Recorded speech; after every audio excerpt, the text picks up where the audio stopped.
오늘 말씀의 제목은 주님처럼 다르게 생각하기입니다. 주님처럼 다르게 생각하기. 여러분 혹시 기억하실지 모르겠습니다. 2019년도에 우리나라에서 제일 높은 빌딩이 어딘지 아세요?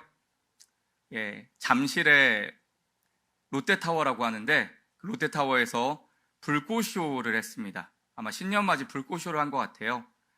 그 불꽃쇼를 했는데 12분 동안 불꽃 폭죽을 쐈는데 3만 발을 쐈다고 합니다.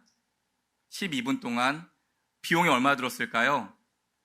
3만 발을 쐈는데 60억이 들어갔다고 해요. 12분 동안 60억이면 1분에 5억 정도 쓴 셈이죠. 1초로 계산하면 1초에 833만 원 쓴 거라고 하더라고요. 그럴 거 있으면 저주지. 1초에 833만 원을 공중에 날렸습니다. 폭죽을 쐈어요. 참 대단하죠. 기업의 홍보도 하고 공짜 관람객들에게 그렇게 그런 구경거리를 선사한다는 것 대단하기도 하면서 참 좀 아깝다는 생각도 들었습니다. 여러분 생각 어떠세요? 그 돈 있으면 나를 주지, 그렇죠? 이에 견줄 것은 아니지만 지금으로부터 2000년 전에도 이와 비슷한 정도의 허비를 했던 일이 있었어요. 그것은 모든 사람들이 깜짝 놀라게 했던 불꽃쇼가 아니라 향유쇼였습니다. 불꽃쇼는 수많은 사람들의 시선을 사로잡았지만 이 향유쇼는 많은 사람들의 코를 사로잡았어요. 제가 지금 말씀드린 이 향유쇼란 어떤 여인이 단 5초 동안에 4천만 원짜리 4천만 원 값어치의 향기로운 기름을 바닥에 쏟아 부은 사건입니다. 그것이 오늘 본문 마가복음 14장 3절에서 5절, 한 절은 제가 한 절은 여러분이 5절 같이 읽습니다. 예수께서 베다니 나병 환자 시몬의 집에서 식사하실 때 한 여자가 매우 값진 향유 곧 순전한 나드 한 옥합을 가지고 와서 그 옥합을 깨뜨려 예수의 머리에 부으니 어떤 사람들이 화를 내어 서로 말하되 어찌하여 이 향유를 허비하는가? 함께합니다. 이 향유를 300데나리온 이상에 팔아 가난한 자들에게 줄 수 수 있었겠도다 하며 그 여자를 책망하는지라. 여러분, 예수님께서 십자가에 달려 돌아가시기 직전에 이 베다니 나병 환자 시몬이라는 사람의 집에서 식사하고 계실 때의 일이었습니다. 그때 한 여인이 나와서 손에 순전한 나드 한 옥합이란 걸 갖고 왔어요. 여러분, 이 순전한 나드 한 옥합이란 인도에서 수입된 진귀한 기름을 말합니다. 나드 옥합, 나드 향유인데요. 향기로운 기름을 말하죠. 이 나드는 히말라야 산맥에서 자란 고귀한 허브로 발레리과에 속하는 다년생 풀이라고 합니다. 이 앞에 그림처럼 이게 나드고 그 옆에 있는 게 나드와 나드 뿌리가 있는데 이 뿌리에서 기름을 채취한다는 거예요. 그런데 나드라는 하는 이름 자체가 산스크리트어로 향기를 바라다라는 뜻이라고 합니다. 향기를 바라다. 이름이 향기를 바라는 뜻이니까 얼마나 향기가 많겠어요? 진하겠어요? 그런데 이 나드 기름은 휘발성이 아주 강해서 공기 중에 노출될 땐 다 날아가 버릴 수 있기 때문에 특별한 그릇, 바로 이 옥합에다 담아서 두었다고 합니다. 성경에는 이 나드 향유를 지극히 값비싼 향유라고, 성경에 값비싸다고 했으니까 진짜 귀한 거겠죠? 그렇게 소개하는데 이것의 값어치였던 300데나리온은 AD 1세기 당시에 한 해 연봉과 맞먹었다고 합니다. 그럼 우리나라의 가치로 따지면 한 4천만 원 정도 되는 거죠. 그거를 5초 만에. 다시 향유쇼 사건으로 돌아가 보면 그녀는 이렇게 고귀한 향유를 예수님께서 식사하시는 그 머리에다가 부어드립니다. 다 부어요. 아낌없이. 그 상황을 바라본 모두가 얼마나 놀랐을까요? 저게 얼마짜리인데 굉장히 놀랬겠죠? 그런데 여러분, 가격도 가격이었지만 이 순전한 나드 옥합의 상징성 때문에 더 많이 놀랐습니다. 당시 유대 여성들은 결혼하기 위해서 지참금이란 걸 준비를 했대요. 혼수를 준비한 거죠.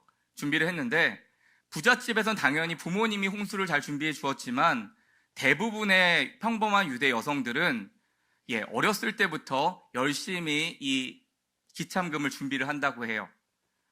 철들고 시집살 때까지 조금씩 결혼 지참금을 모으는데 이 당시에 변하지 않는 가치를 지녔던 것이 바로 이 나드 향유였기 때문에 향유를 조금씩 구입해서 자기의 옥합에 채워 넣는 거예요. 나는 언제 시집 가나, 나는 언제 독립하나 이렇게 채워 넣는 겁니다.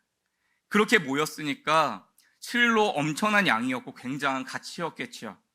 그런데 이 여인이 그 옥합을 깨어서 주님의 머리 위에 부어드린 겁니다. 여러분, 여인이 옥합을 주님 머리 위에 모두 다 부어드렸다는 것은 무슨 뜻이에요? 쉽게 말하면 나 시집 안 가겠다 이거예요. 나 시집 안 갑니다. 다른 의미로 하면 뭐예요? 여인의 순결한 마음, 온전한 사랑을 주님께 드리는 거죠. 참 대단하다. 어떻게 그럴 수 있을까 싶은데 사람들이 그 모습을 곱게 보지 않았어요. 저처럼 아까워했습니다. 저게 얼마짜리인데 저 4천만 원짜리를 다 바닥에 다 쏟네. 어차피 향유가 필요하지 않았더라면 차라리 가난한 자리에 주었으면 더 좋았을 것 아니냐라면서 이 여자를 향해서 다 화를 내는 겁니다. 늘 약자들의 편이었던 예수님도 당연히 그렇게 생각할 줄 알았겠지요. 그런데 여러분, 이 상황을 지켜보던 우리 주님의 생각은 다릅니다. 이어지는 본문 마가복음 14장 6절에서 9절입니다. 한 절은 제가 한 절은 여러분이 9절은 같이 읽습니다. 예수께서 이르시되 가만두라. 너희가 어찌하여 그를 괴롭게 하느냐? 그가 내게 좋은 일을 하였느니라. 가난한 자들은 항상 너희와 함께 있으니 아무 때라도 원하는 대로 도울 수 있거니와 나는 너희와 항상 함께 있지 아니하리라. 그는 힘을 다하여 내 몸에 향유를 부어 내 장례를 미리 준비하였느니라. 내가 진실로 너희에게 이르노니 온 천하에 어디서든지 복음이 전파되는 곳에는 이 여자가 행한 일도 말하여 그를 기억하리라 하시니라. 아멘. 여러분, 이 사건에 대한 예수님 설명을 앞에 화면에 띄웠는데요. 첫 번째 이런 겁니다. 네 가지로 정리하는데 예수님 말씀하시기를 왜 이 여자를 괴롭게 하냐? 그가 내게 좋은 일을 했다. 무슨 뜻이에요? 잘했다 하는 겁니다. 예수님을 볼 땐 잘했다. 두 번째는 가난한 자도 항상 너희와 있겠지만 난 너네와 항상 있진 않아. 그러니까 이 여자가 좋은 기회를 잘 살렸다는 겁니다. 그래서 기회다, 잘했다, 기회다 하는 겁니다. 세 번째는 이 여자가 내 몸에 향유를 부은 것은 십자가 지시기 전이라고 했잖아요. 직전이라고 했잖아요. 내 장례를 준비하기 위함이었어 하면서 이 행동은 의미 있다 하시는 겁니다. 마지막 네 번째는 온 천하 어디서든지 복음이 전파되는 곳에서는 이 여자가 행한 일을 말하여 그를 기억할 거다라고 하시는 겁니다. 이게 너무 귀한 일이니 널리 알려라 하신 거예요. 잘했다, 기회다, 의미 있다, 널리 알려라. 우리가 볼 때 되게 아까운 행동인데 주님은 잘했다 칭찬하십니다. 왜 그렇게 하셨을까요? 자신에게 그토록 대단한 헌신을 했기 때문일까요? 우리 주님께?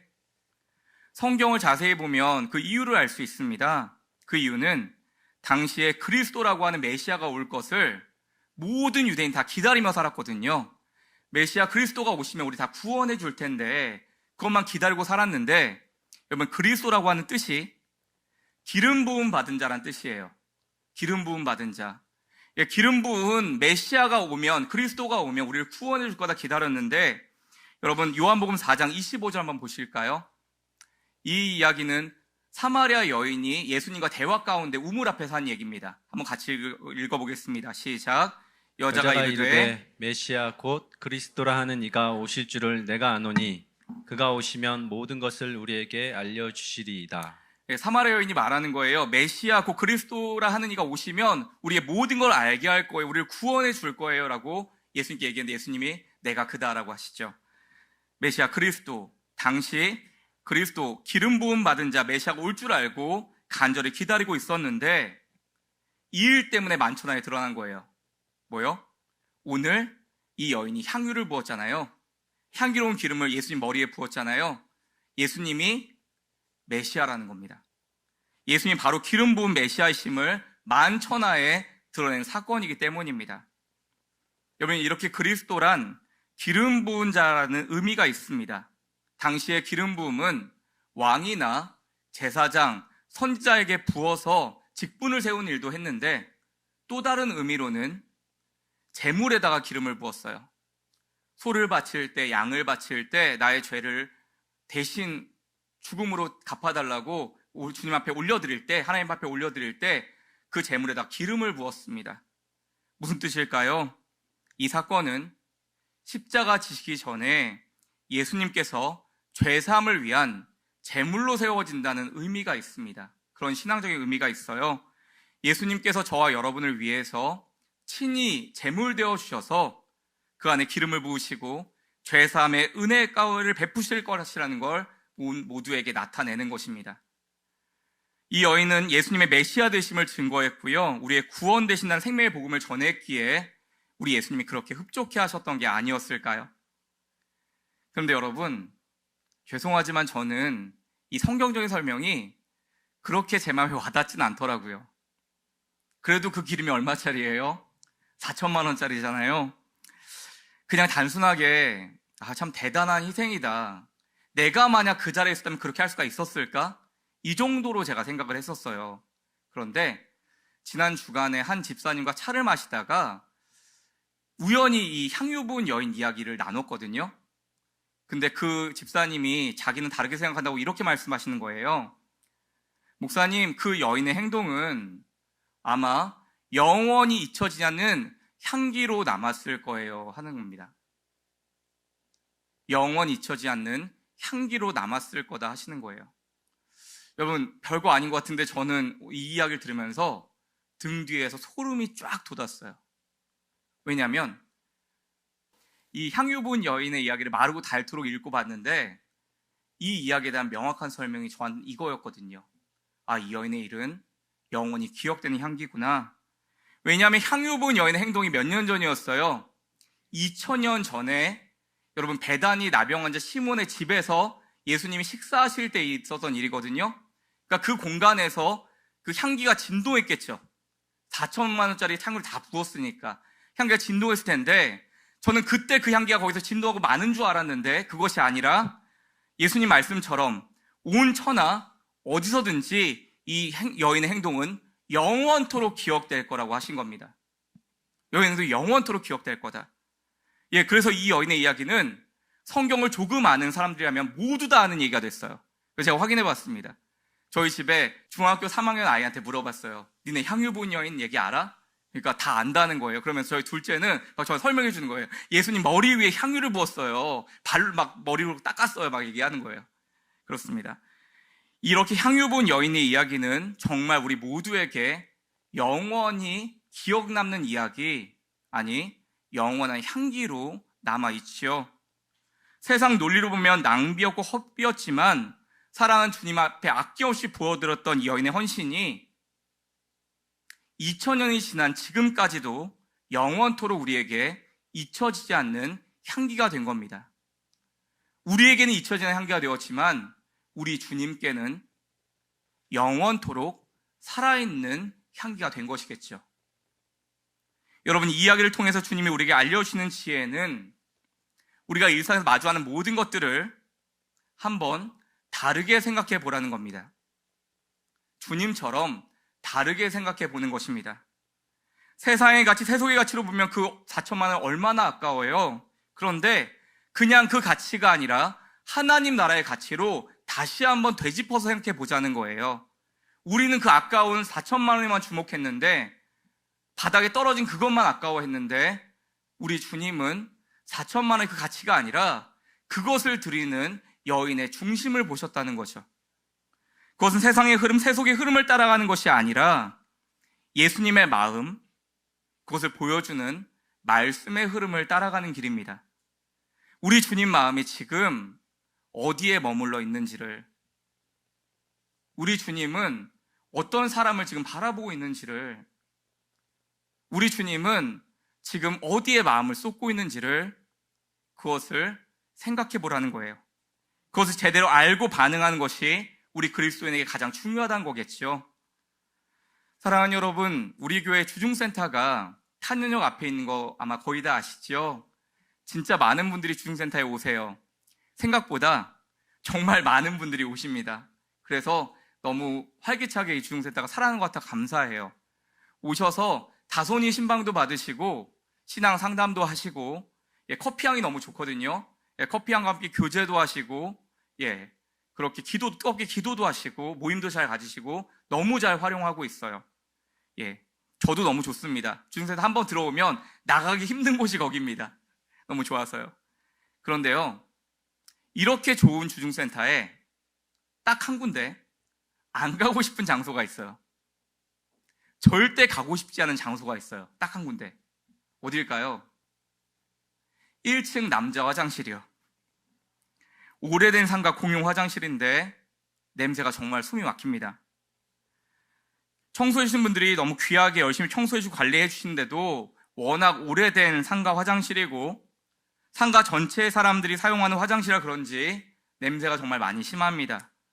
근데 제가 가만 보니까 저는 이렇게 숨을 참고 화장실을 가는데 우리 박정원 목사님 안 가시더라고요, 거기를. 예, 물도 잘 안 드시고 화장실 갈까봐. 예, 탄현역으로 가시는지 버거킹으로 가시는지 집에서 가시는지 화장실 잘 안 가시더라고요. 예, 제가 지켜봤는데 한 번도 안 갔어요. 다행히 여자 화장실은 1층 주중센터 옆에 있어서 우리 미화팀이 열심히 깨끗하게 관리하거든요. 또 청소해분이 같이 청소도 해주세요. 그리고 페인트질도 우리 미화팀에서 깨끗하게 하시고 군데군데 꽃도 예쁘게 데코해 주시고 화장실 들어가면 이제 여러분 향기가 납니다. 화장실 빛이 나요. 가보세요. 호텔 화장실 같아요. 한 권사님은 너무 깨끗해서 쓰다가 여기 너무 깨끗해서 밥 먹어도 되겠다 하셨어요. 예, 그 정도로 깨끗합니다. 한번 직접 가서 두 눈으로 확인하시면 좋겠습니다. 그런데 그에 반해 1층 남자 화장실은 워낙 상가에 많은 분들이 사용하는 곳이라 제가 그냥 그렇게 생각했어요. 이 정도의 악취는 그냥 감당해야지. 주님 십자가 주셨는데 감당해야지. 이 마음으로 화장실을 썼는데 얼마 전, 3주 전에 우리 미화팀에서 이 1층 남자 화장실을 섬기기로 결단을 하셨어요. 1층 남자 화장실 한번 열어보시고는 막 저한테 화를 내시는 거 어떻게 여기를 썼냐고 막 이러면서 우리 목사님들 중 여기 사용하다가 둘 중에 하나는 기절하겠다는 마음이 드셨대요. 죄송하죠. 청소해도 저희가 해야 되는데 그때부터 우리 미화팀이 거의 3주 동안 매일같이 화장실 청소를 하셨어요. 예, 락스 풀어서 바닥이고 세면대고 천정이고 예, 벽이고 변기고 다 청소하셨어요. 너무 열심히 청소하셨어요. 여러분, 우리 주중센터 건물주 사장님이 우리 주중센터 오는 거 되게 좋아하시거든요. 일주일에 4번 정도 오셔서 꼭 커피를 드시고 가세요. 근데 어느 순간 이분이 안 내려오시는 거예요. 그래서 어디 아프신가 멀리 가셨나 했는데 어느 날 이제 계단을 오다 보니까 우리 미화팀이 화장실 청소 막 하고 있는데 우리 사장님이 거기에 휩쓸려서 같이 청소를 하고 있는 거예요. 그래서 못 내려오셨구나. 거기서 청소하시느라고. 예, 그렇게 열심히 청소하셔서 얼마나 열심히 청소하셨는지 지금은 화장실 바닥과 변기에서 빛이 납니다. 그럼 냄새도 많이 잡혔어요. 처음에 악취가 100이었다고 한다면 지금은 10으로 줄었습니다. 그래서 이 정도면 사용할 만하다. 더 이상 바랄 게 없다. 감사하다라고 했는데 우리 미화팀은 성에 안 찼던 것 같아요. 여러분, 우리 미화팀이 물건을 시키면 제 이름으로 쿠팡이 배달되거든요. 근데 세제, 락스, 항균제, 탈취제 계속 시키시는 거예요. 가지고 계속 냄새를 없애시는 거죠. 그런데 그렇게 열심히 시켜다가 청소하시다가 이번 주에는 종균제라는 걸 시키셨어요. 여러분, 종균제가 뭔지 아세요? 아마 처음 들어본 분들도 계실 텐데 저는 그렇게 해석해 봤습니다. 마칠 종, 끝낼 종자에 세균 균자를 써서 세균을 다 끝내버리겠다는 거예요. 악취와 끝을 보겠다는 거 아닐까요? 예, 저도 처음 들어봤어요. 종균제. 여러분, 이름도 무섭잖아요. 다 끝을 보겠다. 그 종균제까지 써서 청소를 하셨는데 정말로 이제 화장실에서 냄새가 하나도 안 납니다. 하나도 안 나요. 여러분, 제가 비염이 있거든요. 그래서 내가 냄새를 못 맡는가 싶어서 화장실에 한번 10분 서 있어 봤어요. 근데 냄새가 안 나요. 하나도 안 나요. 그런데 여러분, 우리 미화팀이 거기서 그친 게 아니라 화장실 칸에 휴지가 없었거든요. 휴지거리도 2개씩 만들어 넣어놓고 화장실 세면대가 옛날 거라서 허리가 아프대요. 그걸 쓰면. 그래서 세면대도 최신 것으로 바꿔놓으셨어요. 깨진 바닥 타일까지 보수하신다는 거예요. 여러분, 그런데 놀라는 것은 이 모든 걸 교회 재정으로 하신 게 아닙니다. 우리 미화팀 분들이 자비량으로 하셨어요. 여러분은 대단하다고 생각하시죠? 저는 부담스러워요. 제가 처음에 만류했어요. 미화팀 마음은 너무 귀한데 우리 주중센터 언제가 쓸지 모른다고 1년 쓸지 2년 쓸지 모른다고, 그리고 지하 여자 화장실은 우리가 주로 쓰니까 괜찮은데 1층 남자 화장실은 상가 전체가 쓰기 때문에 굳이 안 하셔도 된다고 했는데 저의 만류로 한 번 포기하셨다가 다시 오신 거예요. 뭐 화가 나서 안 되겠다고, 이거 해야겠다고. 그래서 다시 보수를 하신다는 겁니다. 사랑하는 여러분, 이분들 말씀이 우리 교회가 들어와서 화장실이 더 깨끗해지고 사용하기 좋아지면 우리 교회가 빛나는 일 아니겠냐는 거예요. 단 1년을 쓰더라도 상가 모든 분들이 여기에 교회가 들어오니 참 좋구나 하면 그게 정말 우리가 빛이 되는 거 아닐까요? 여러분, 그렇게 3주 만에 화장실이 달라졌어요. 화장실이 환해졌어요. 머물고 싶은 공간이 됐어요. 다른 게 빛이 아니라 여러분, 화장실이 달라지니 상가 사람들 얼굴빛이 달라졌어요. 우리 교회를 바라보는 눈이 달라지고요. 저랑 박정원 목사님 바라보는 눈이 달라졌어요. 여러분, 우리 주중세대 옆집에 신일 상사라고 상가 이게 포장재 만드는 업체가 있거든요. 처음에 저희가 들어올 때 이 사장님이 저를 경계했어요. 막 째려보고, 교회가 들어온다고 귀찮다고 막 이렇게 째려보시고 인사도 잘 안 받고 항상 경계하셨는데 요새는 지나가면 달려와서 인사하세요. 호감이, 교회에 대한 호감이 달라진 거죠.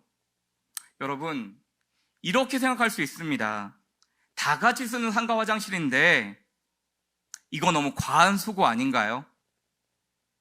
우리가 10년 계약한 것도 아닌데 공용 화장실에다가 너무 낭비하고 허비하는 게 아닐까요? 그런데 우리 미아팀 분들은 그렇게 생각 안 하시는 거예요. 다르게 생각하는 겁니다. 본인의 땀과 수고, 물질을 통해 모두가 쓰기 좋은 화장실이 되면 그게 빛이 되는 것이라고, 우리 하나님께 기쁨 되시는 것이라고 생각하시는 거예요. 사랑하는 여러분, 상가 사람들이 화장실 사용할 때마다 속으로 그렇게 생각하지 않을까요? 우리 상가에 교회가 들어오니 화장실에서 냄새가 안 나. 향기가 나. 아마 우리 건물에 있는 상가 사람들 화장실 사용하면서 아마 그분들끼리 이야기할 겁니다. 교회가 들어오니 향기가 난다. 그렇게 화장실 이용하면서 교회에 대해서 여러분 한 번쯤은 다시 다르게 생각하지 않을까요? 그게 정말로 복음의 빛이 되는 삶이 아닐까요? 어찌 보면 우리 미화팀은 이 화장실 섬김을 통해서 주님이 주신 거룩한 사명을 이루고 있는 게 아닐까요? 마치 오늘 말씀 속에 향유 부은 여인처럼요. 이 여인은 주님 머리에 향유를 부었지만 우리 미화팀은 락스와 종균제를 붓지만 우리 등대교회가 정말 이름처럼 빛이 되기를 바라고 원하는 마음으로 그 청소를 하신다라고 믿습니다. 사랑하는 여러분, 우리는 지금 등대학교 강당에서 예배드리고 있습니다. 귀한 집사님 가정에서 우리가 예배 때 쓸 수 있는 너무 좋은 고가의 키보드 건반을 2개나 헌물해 주셨어요. 마이크는 무선 마이크가 필요해서 교회 재정으로 구입을 했습니다. 여러분, 처음에는 고민했어요. 학교에 놓고 사용하다가 이 고가의 키보드 건반도 고장나면 어떡하지? 무선 마이크 고장나면 어떡하지? 귀하게 헌물 받은 것인데 고가의 마이크인데 우리가 예배 쓸 때 문제가 없도록 따로 빼서 관리해야 되지 않을까? 그런데 여러분, 함께 섬기시는 분들이 목사님 그냥 학교 함께 사용했으면 좋겠어요 하셨어요. 고장 나더라도 함께 사용하자고, 등대학교에서 아이들이 마음껏 쓸 수 있게 우리 교회 건데 하지 말자고 하셨어요. 여러분 정말 대단하죠? 창립 주일 헌금 역시 마찬가지입니다. 우리 교회 역사상 첫 헌금이잖아요. 앞으로 더 이상 없을 유일한 역사거든요. 여러분들의 소중한 마음을 모아주신 너무 귀한 헌금이라 제가 우리 교회에 쓸 수가 없다고 했어요. 너무 귀한 것이라 우리 교회 위에 사용 안 했으면 좋겠다고 했습니다. 제가 혼자 결정한 게 아니고요. 우리 준비위원분들이 기도하면서 가장 귀한 것이니 우리 교회 재정을 위해 쓰지 말자고, 하나님 기뻐하시려 쓰자고 하셔서 등대학교에 장학금으로 내어드렸습니다. 여러분, 사실 1,700만 원이면 우리 교회 1년치 월세거든요. 1년치 임대료거든요. 솔직히 아까울 수도 있잖아요. 우리 아직 건물도 없는데 지금 누가 누구를 돕나? 우리 개척교회인데 이럴 수도 있잖아요. 누가 봐도 손해본 일 같은데 그런 일을 기쁨으로 선택하는 겁니다. 사실 그것만이 아니에요. 3월 교육부의 시작을 준비하면서 소그룹 사역을 준비하면서 모든 사역들을 준비하면서 이 모든 일의 중심을 우리 주님께서 무엇을 기뻐하실까? 우리 주님의 시선과 마음이 어디를 향하고 있을까? 어떻게 하면 이 등대학교와 지역 주민들에게, 주변 상인들에게 등대교란 이름처럼 우리가 빛이 될 수 있을까? 고민하고 또 고민하는 여러분의 모습을 보게 되는 것입니다. 여러분, 왜 이러실까요? 왜 이러는 걸까요? 그분들은 아는 거예요. 거기에 우리 주님 마음이 있다는 걸 아는 겁니다. 우리 주님 마음이 거기로 향한다는 걸 아는 거예요. 그 사람들이 있다는 걸 아는 겁니다. 그게 정말 주님처럼 다르게 생각하는 교회가 아닐까요? 그렇게 우리 교회에 대한 소중한 마음들이 하나둘 생겨나고 그렇게 등대교회가 정말 좋은 교회 되어가는 거 아닐까요? 우리 교회를 향한 건강한 자부심, 선한 자부심은 다른 것에서 오는 게 아니라고 생각합니다. 말씀을 맺으려고 합니다.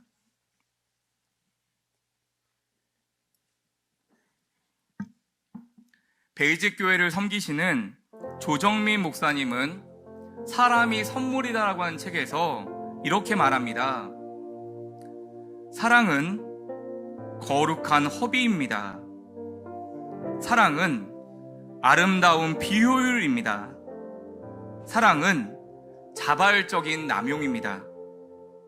시간, 돈, 건강, 남아서가 아니라 부족해도 소중한 것을 드리는 마음입니다.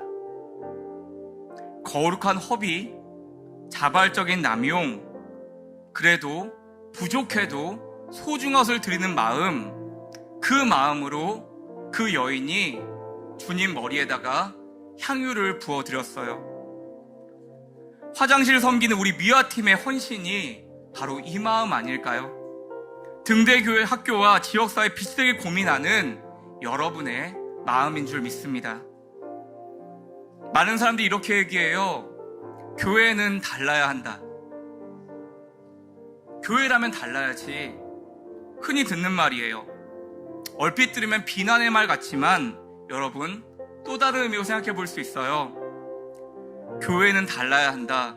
정말 교회라면 달라야 하지 않을까? 세상엔 소망이 보이지 않는데 교회라면 정말 소망을 줄 수 있어야 하지 않을까?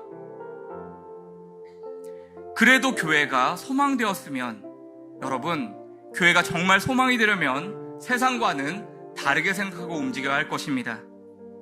사랑하는 여러분, 이렇게 주님처럼 다르게 생각한다는 것은 용기가 필요한 일이에요. 믿음이 필요한 일이고요. 결단이 필요한 일입니다. 세상의 흐름대로, 상식대로 그냥 흘러간 대로 사는 게 아니라 주님의 마음이 지금 어디로 향하는지를 살펴야 돼요. 생각해야 돼요. 고민해야 됩니다. 그래서 주님처럼 다르게 생각해서 생명을 살리는 일, 이것이 손해를 보더라도 거룩하고 바른 가치를 붙잡는 그 일을 믿음을 가지고 용기를 가지고 소망으로 나아가는 일입니다. 그래서 우리는 앞으로 예배드릴 때마다 말씀을 통해 살펴볼 거예요. 우리 주님 마음이 어디로 향하고 있는지, 지금 우리 주님 마음이 어디에 머물러 있는지, 어떤 사람을 바라보고 계시는지, 어디에 우리 주님 마음이 쏠려 있는지를 말씀을 통해 확인하고 우리의 삶의 자리를 바라보고 우리 교회가 섬기는 곳을 찾아다닐 겁니다. 그렇게 세속의 흐름을 그대로 따라가지 않고 주님처럼 다르게 생각하며 숫자의 가치보단 생명의 가치를, 세속의 가치가 아닌 말씀의 가치를 붙잡고가는 우리 교회가 정말 좋은 교회 될 수 있도록 여러분 이렇게 기도해 주시고 같이 찾아봐 주시고 함께 예배해 주시기를 예수님의 이름으로 간절히 축원합니다.